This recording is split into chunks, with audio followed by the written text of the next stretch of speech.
Hi, if you're new around here, my name is Jack.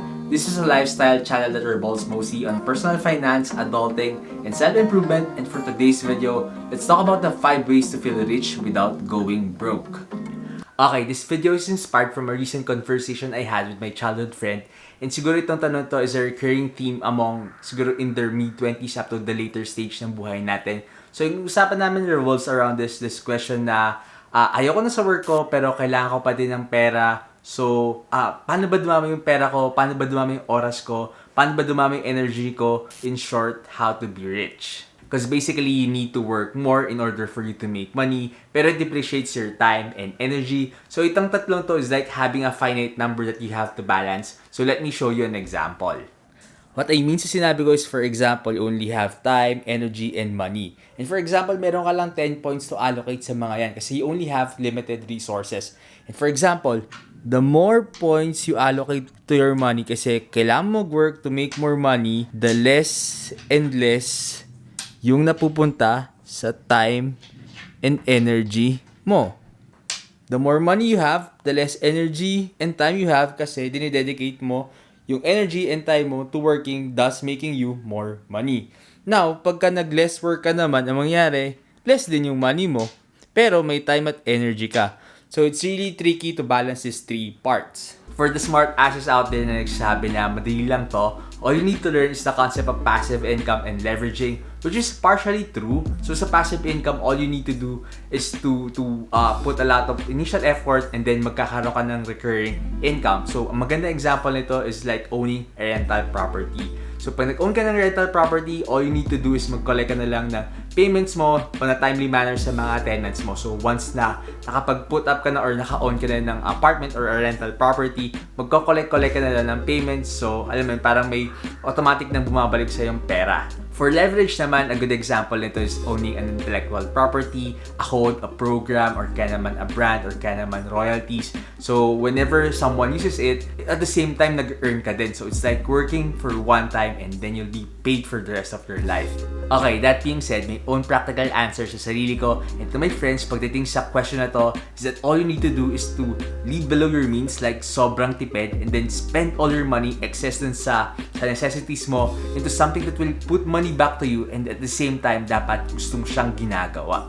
And through time and compounding, whether that's a business or equity, it will come to a point that it will spill over, giving you extra income or money that is more than your necessities. And from that, you could use that to buy more time. Example, getting a place that is near your work so that you don't have to deal with traffic anymore. And for energy naman, you could try getting a fitness coach, a dietitian, and you could now afford healthy foods which will allow you to have more energy in your day. Lahat ng sinabi ko kanina are just an introduction for this video. So as what I said sa title na to, this will be about ways of feeling rich without going broke. And yung mga binanggit ko kanina are our long-term solution.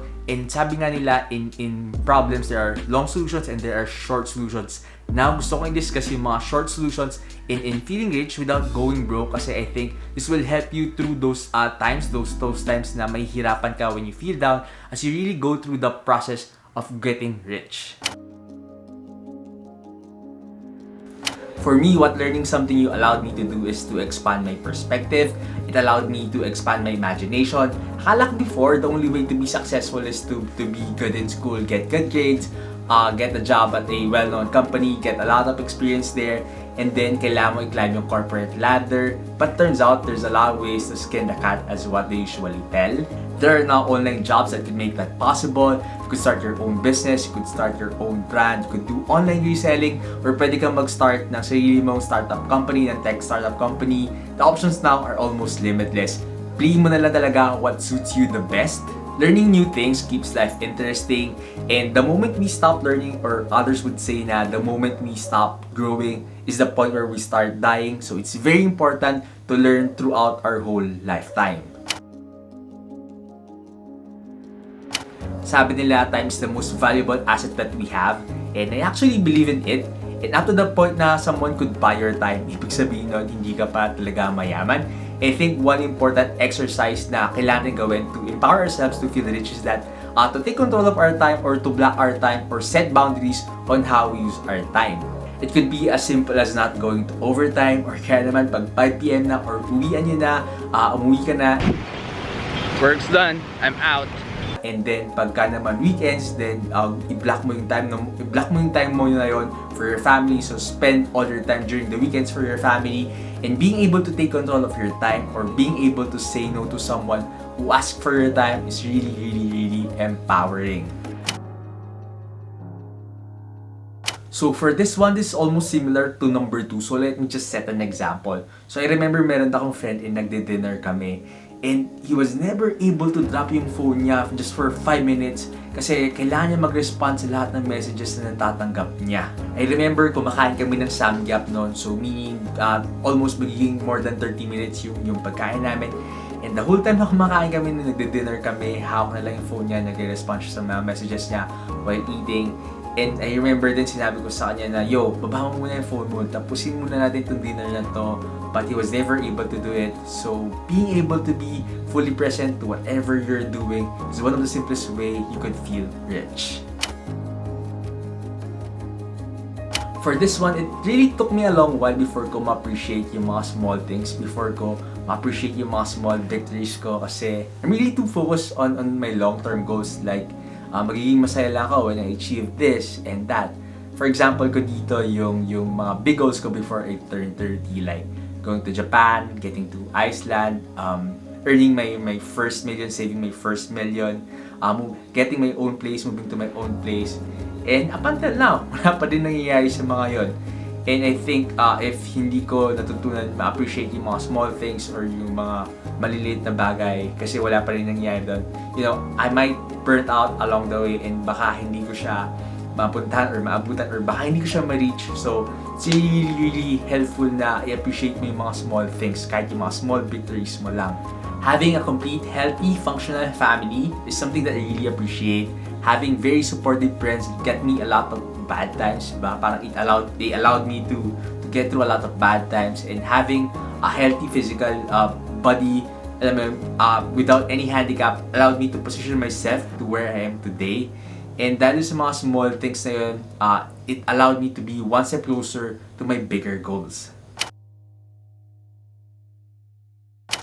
One thing na napansin ko when you reach your mid-20s, nagiging routinary yung araw mo, nagiging structured, very structured, nagiging paulit-ulit na lang, and it turns out, nagiging boring na yung mga days mo. Hindi pa dumadating yung bukas, pero halos alam mo na kung ano yung mangyayari bukas. So it's really helpful to try new things or do something different than the usual.